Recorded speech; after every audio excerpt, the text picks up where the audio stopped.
So here's a brief history on the speedcubing market that no one asks for.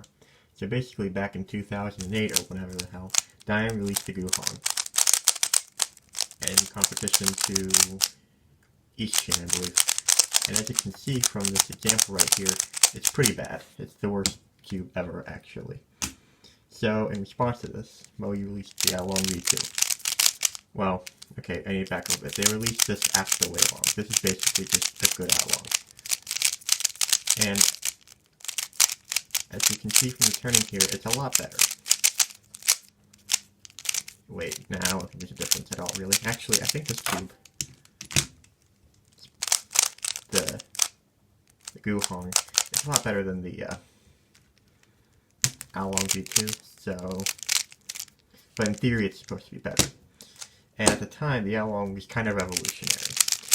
Despite this, a lot of the Moe releases after this weren't nearly as influential, which it's hard to top the Along.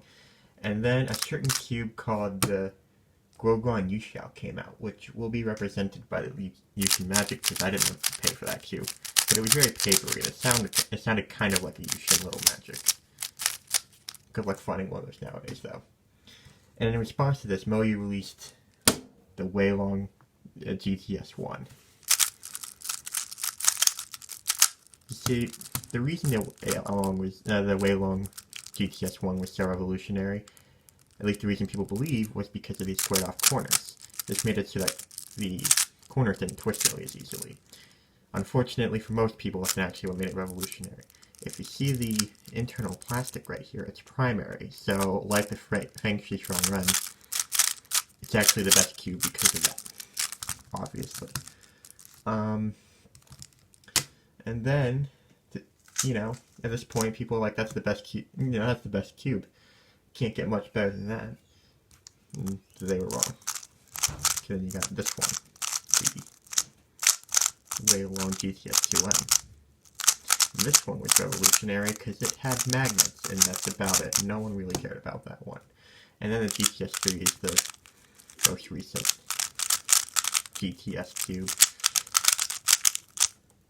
Out of the bunch, the only revolutionary one that was truly that big of a deal was the Moe GTS-1.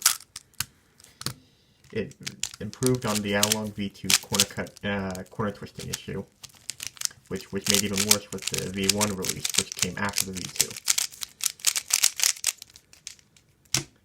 So, of all of these three cubes, which one would I recommend? Personally, I would recommend the Dayan Guhong, because it's the best Ru cube, as demonstrated by Alex Lau. But if you had to pick something more modern, I would go with the Gan, because it costs a lot, so that means it's pretty good. So, out of all of these, the GTS-2 is better just because mine is pink and you can't get a pink one anymore. So, that means you are never going to have the best cube, and that makes me happy.